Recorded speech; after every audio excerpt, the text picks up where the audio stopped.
everybody. Welcome to the official Do Good Better podcast. I'm your host, Patrick Kirby. And of course, this podcast is dedicated for all of the small and medium-sized nonprofits doing wonderfully great big things. But sometimes you need to talk to big name personalities and amazing individuals who have made a career in doing awesome things, not only nationally, but globally.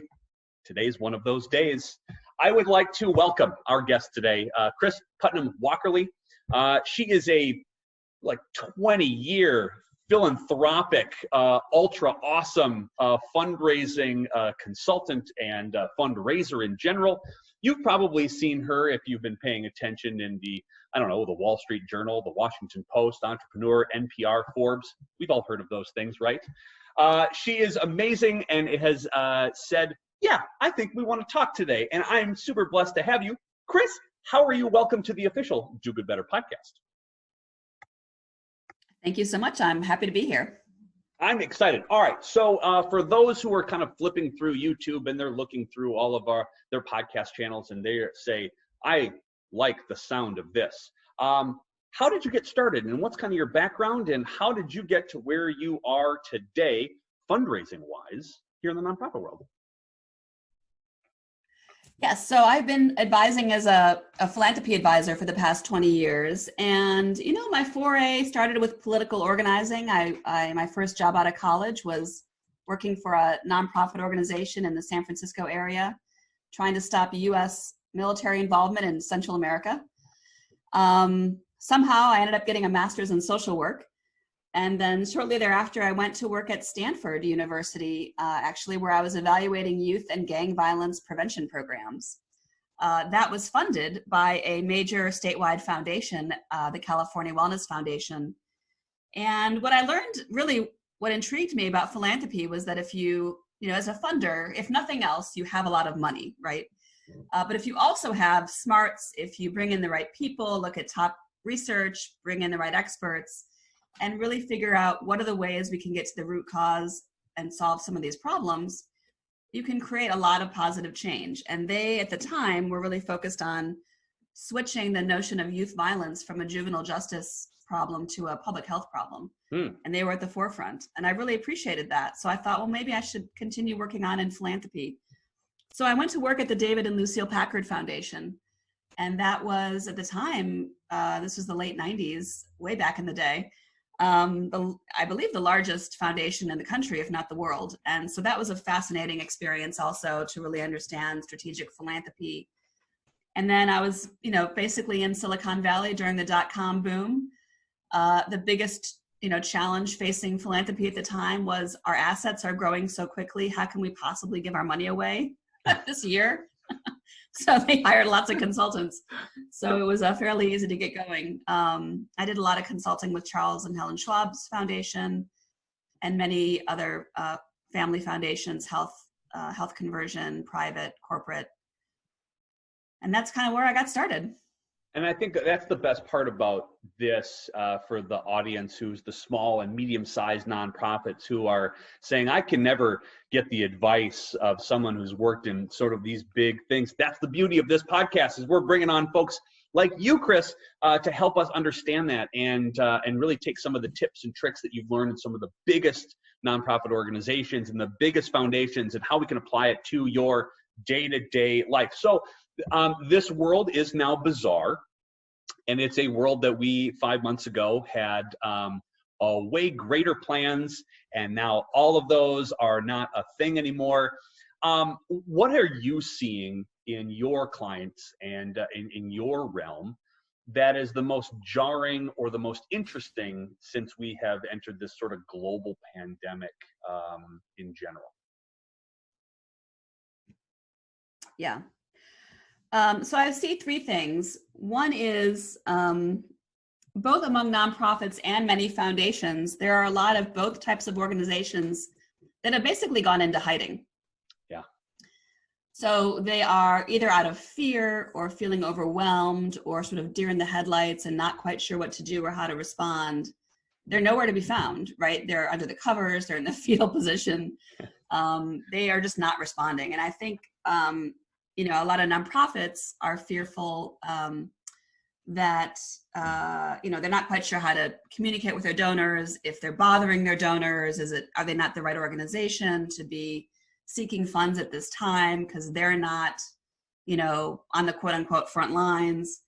And a lot of them, quite frankly, didn't have their house in order going into this crisis. And so are scrambling to do things like apply for some of this federal loans. Mm-hmm. And the problem is they're going to lose out on the opportunity to get a lot of this funding, the payroll protection and other federal loans. And so, that's a problem. And for foundations, or philanthropists in general, they have, it's a privileged position. These are people who have so much money, they have extra money to give it away to other people, right? Right. And even if they're losing some of it in the stock market, it's still, so hiding is a little bit easier. But, there's a lot of opportunities and ways that funders can be giving back that they're not taking advantage of. So that's one thing that I'm seeing.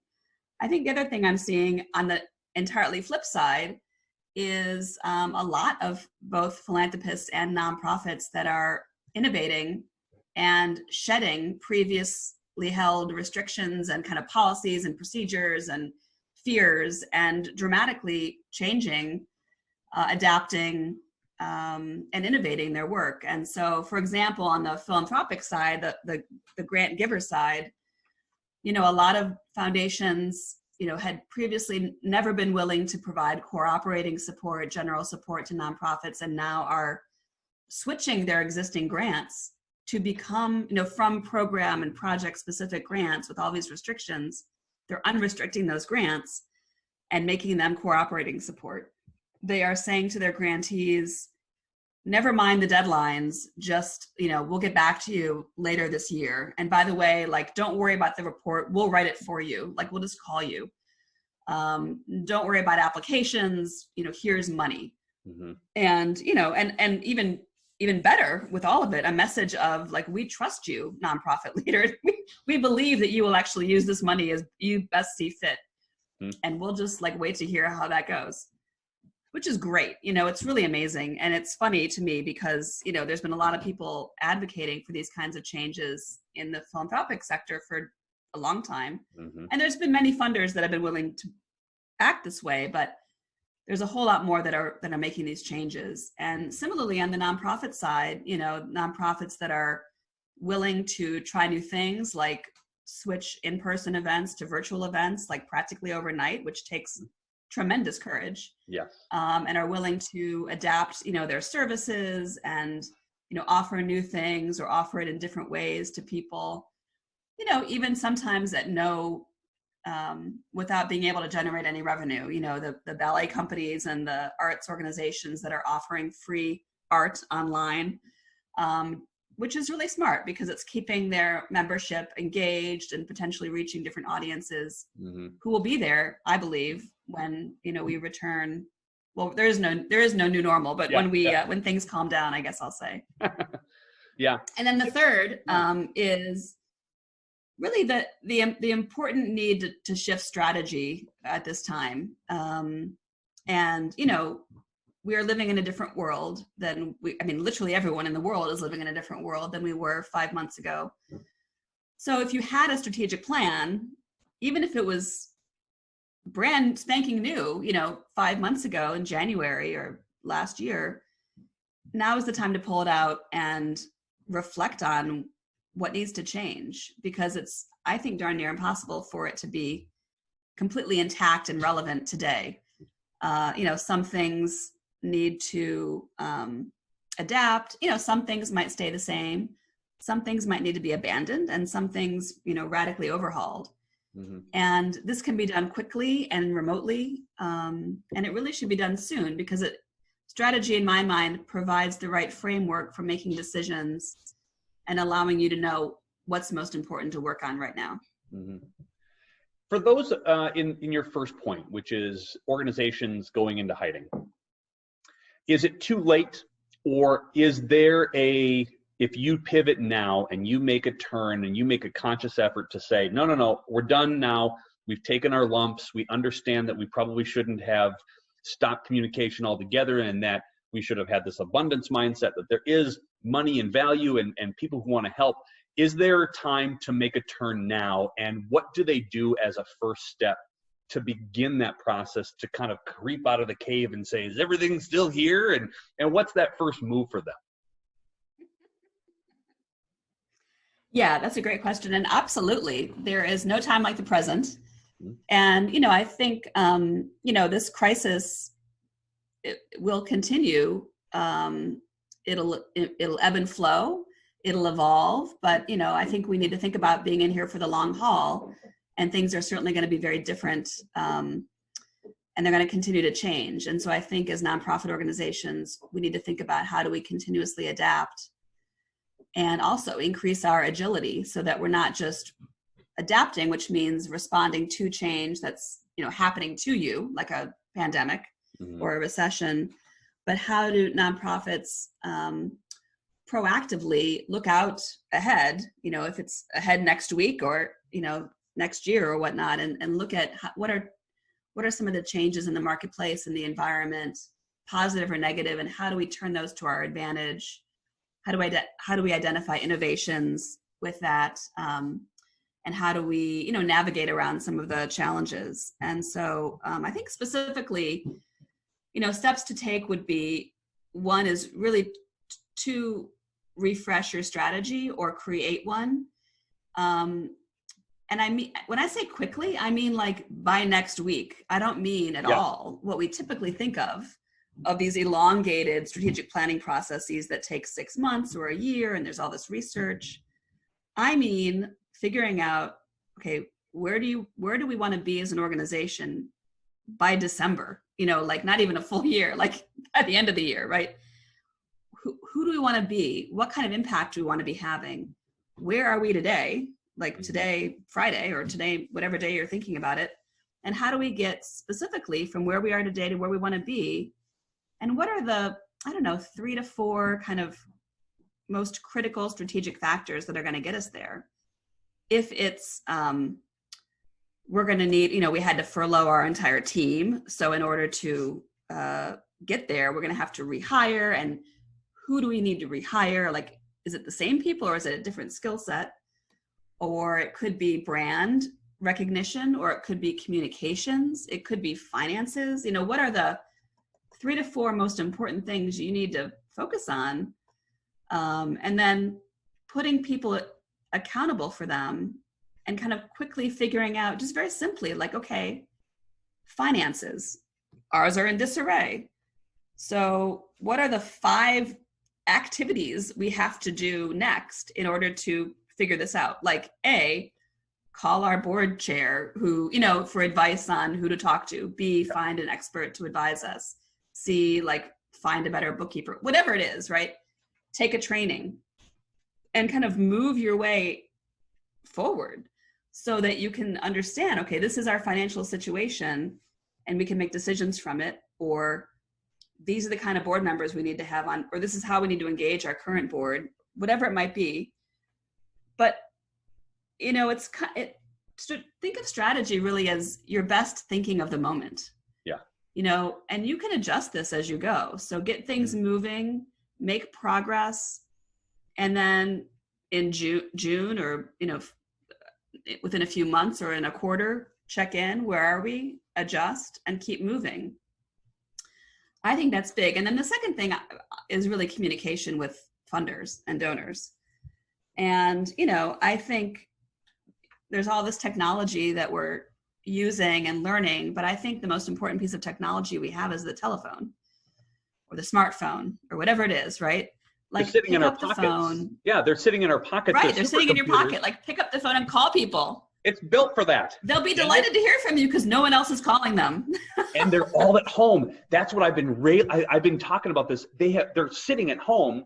They're bored out of their skulls. They can't go anywhere.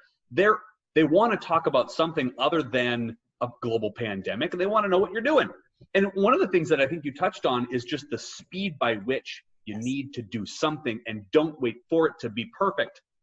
I think a lot of the frozen in place organizations are so concerned that they will say something wrong or say something that's not exactly the way that they had planned it for the last 14 years or 2 years or whatever it is.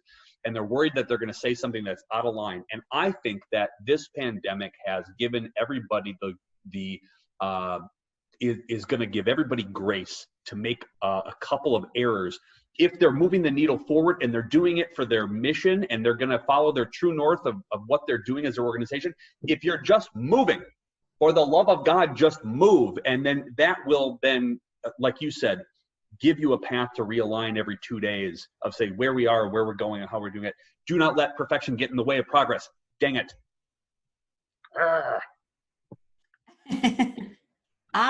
Hallelujah. I hear you. No, I totally agree. And I think, to your point, obviously many people right now feel very overwhelmed, yes. right? And you sit down at your desk or your laptop or your, kitchen table or whatever you're doing, and you're like deer in the headlights of like your day, like, oh my God, I have like 16,000 things to do. What do I do? And, to me, that's why having a strategy is helpful, because with that comes prioritization. So you know what you're doing, and then the 3 to 4 like most important things you need to focus on.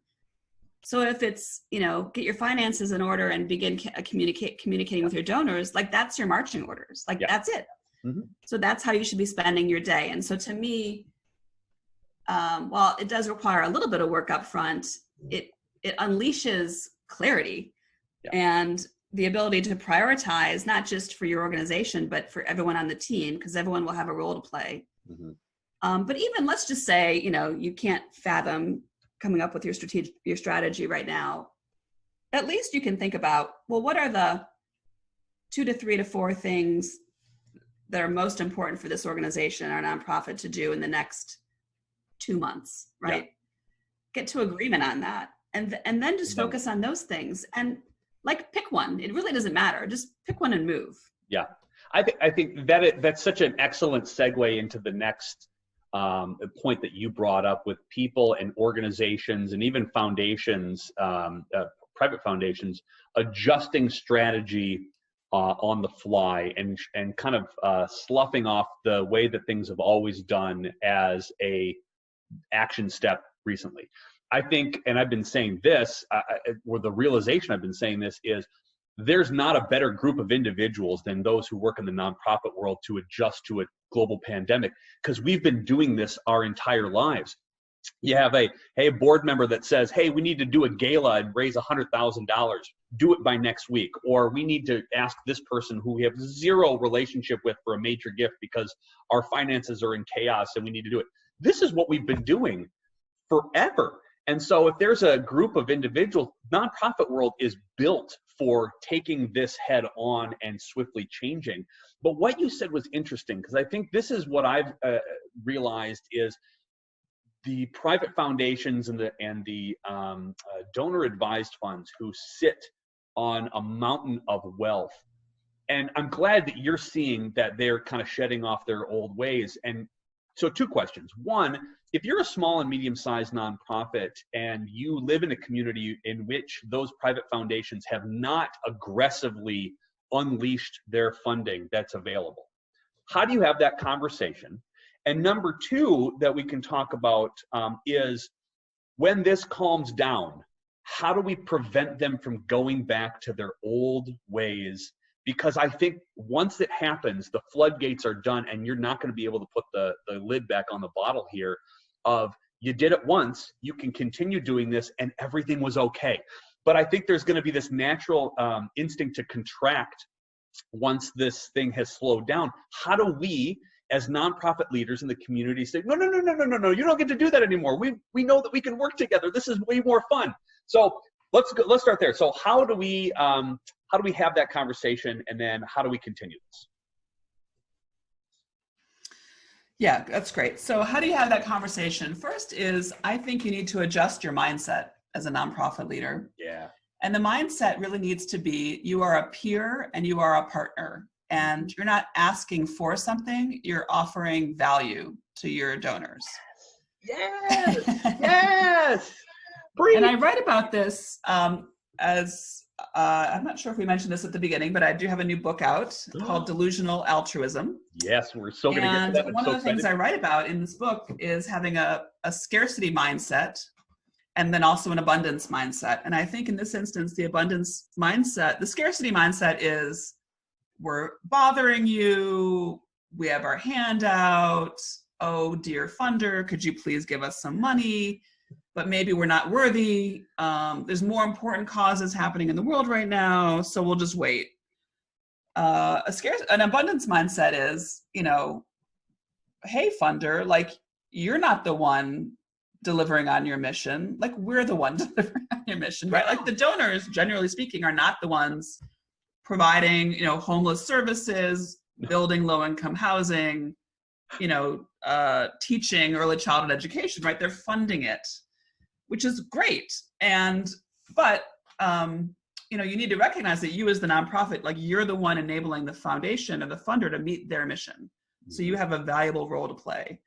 And, if your cause was important last year, I can guarantee you it's important today, right? It's just it may be important differently, or there's a different nuance to it, but it's still important today.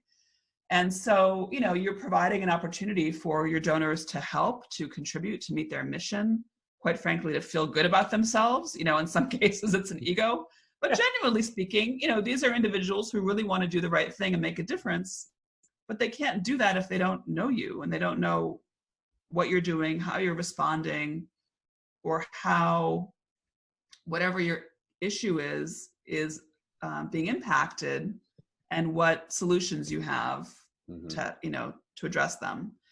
And so I think it's a mindset start first and foremost. And then with that mindset is, reaching out to funders and donors. And I think first it's, asking them how they're doing, if it's somebody that you have a relationship with, checking in on them, and, letting them know that you've been thinking about them, you want to know how they are, and then listening. And that's because it's a relationship. And,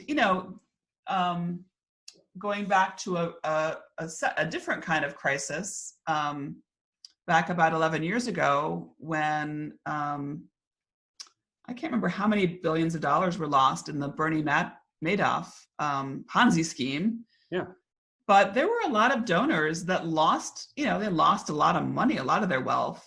And suddenly, to their embarrassment, like they couldn't afford to go to your gala. They couldn't afford to give money. And a lot of their identity was tied up in, being part of these nonprofits and being longstanding donors and board members who contributed and buying tables and whatnot.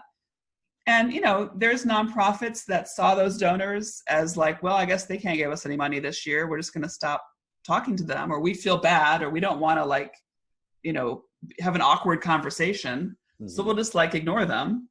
And then there were nonprofits that reached out to those donors and said, hey, hope you're okay. We're thinking about you. And, the gala wouldn't be the same without you. Can you please come as our guest? Right.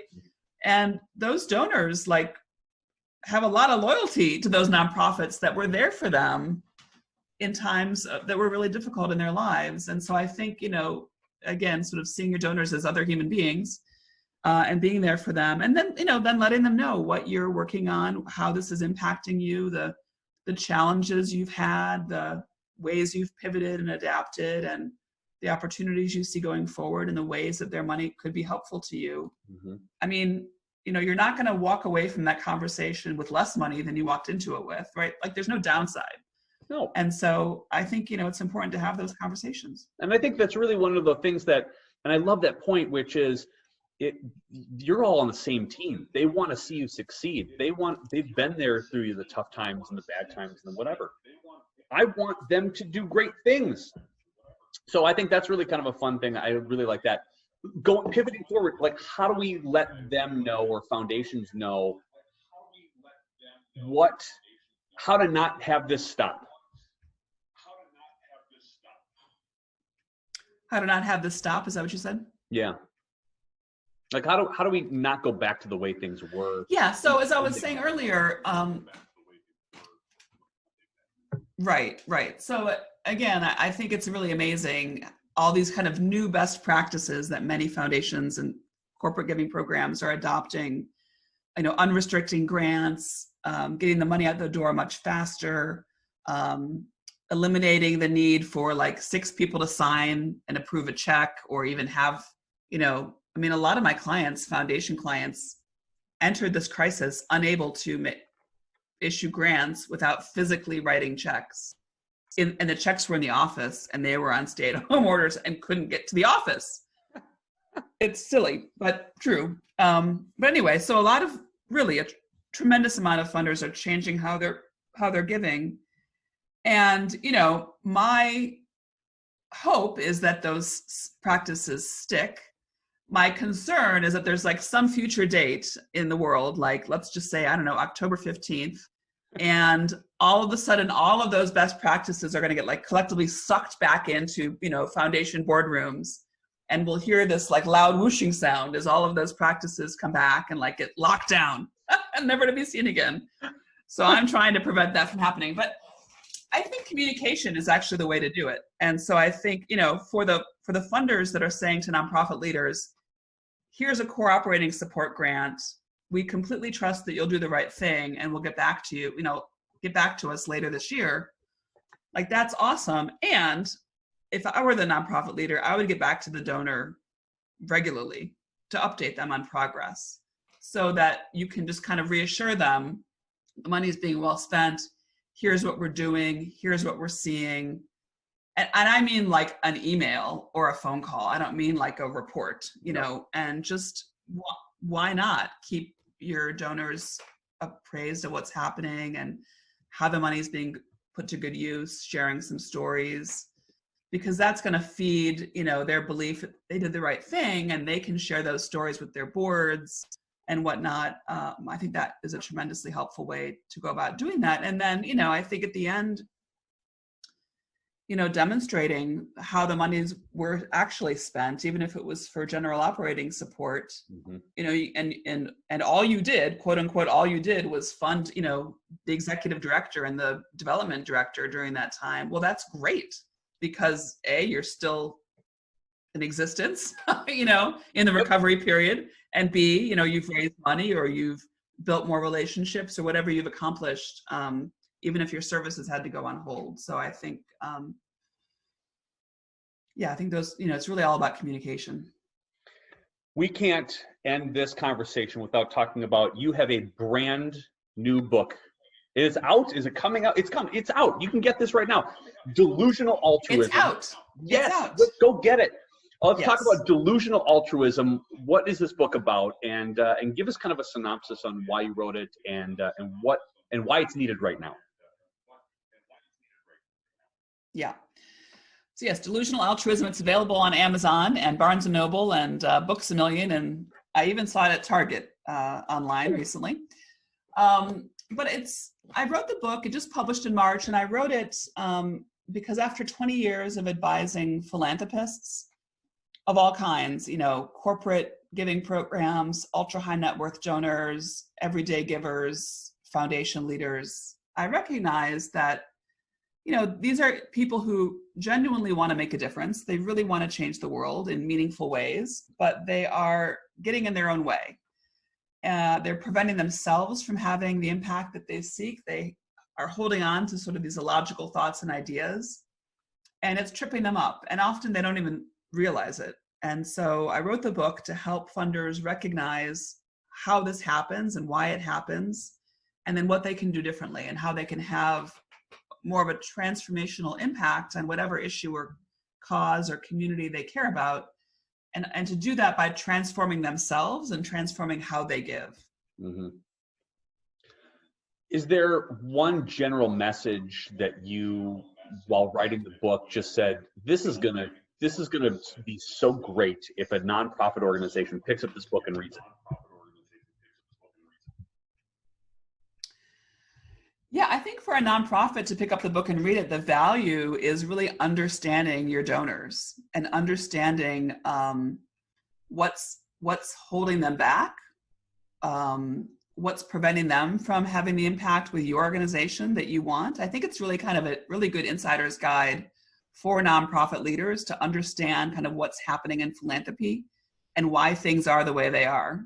So, I talk about in the book, talk about fear and overwhelm that we're feeling now. I have an entire chapter about fear and an entire chapter about overwhelm and how those two things hold back funders. Like, you wouldn't think that a philanthropist would be fearful, but I'm here to tell you, even in the best of times, they're very fearful. And one of the ways nonprofits experience that is donors often fear losing control. They want to tightly control their money, right? And so that's why all these restrictions are put on you as the nonprofit. That's why they're asking for all this detail and like metrics and detailed reports. And it's really fundamentally based on fear of losing control. And I think understanding that, I think, is really helpful. It's also, philanthropy is a field that typically is very slow. I actually use an analogy of sloths in the book about how, funders move too slowly in decision making and kind of these processes and practices that they create for themselves. And there's lots of ways that they can speed things up. So I think the book for a nonprofit leader is very helpful to get an insider's guide into your donors and what's happening for them and how you can help them, to help you, essentially. But also, I think all of the ideas in the book are applicable to the nonprofit leader directly. I talk about, as I mentioned, having a scarcity mentality versus an abundance mentality. I talk about how oftentimes questions get in our way and how by asking the wrong questions, we go down the wrong path. And I think often for both nonprofits and philanthropists, one of those wrong questions that trips us up is asking how before asking what. Yeah. So too often, the how is the tactic and the what is the strategy. And we kind of jump to tactics, right? So like, how should we communicate with our donors? Is it social media? Is it Twitter? Is it email? Mm-hmm. Before asking, like, what are we trying to accomplish by communicating with our donors and who are they? Mm-hmm. And so I think too often that's a problem. And similarly, getting clarity on what are the right questions to ask. And one of the right questions starts with asking why. And again, there's lots of great ideas coming at us from all different directions in the nonprofit sector. Kind of the shiny squirrels that we chase. And often we have to come back to, well, why is that important? Why is that going to help us? And is that going to help us advance our mission, or is it going to take us off course? So those are some of the ideas that I share in the book. Kris, thank you so much for being on the official Do Good Better podcast. I have not had a delightful conversation like this all week because I've been sort of trapped inside, sort of doing paperwork and things. And this was just the most refreshing end of the week ever. And I appreciate you. So how do people find you? They say, I want to tap Kris's brain because she's a brilliant genius. How do we get a hold of you? How can people reach out and not only get your book, but get your advice and any other things that your wisdom will enhance the nonprofit world? How do we get a hold of you? Awesome. Thank you. Well, my website is Putnam-Consulting.com. So that's the best way to reach me.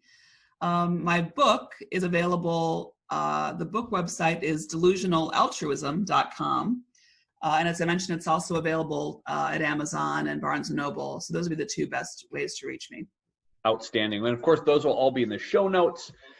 Kris, thank you so much for being a guest on the official Do Good Better podcast. It has been a pleasure, and I'm so glad that I'm now a super fan of you. Thank you so much, and I'm a super fan of you too. Thanks. We'll see you guys next time.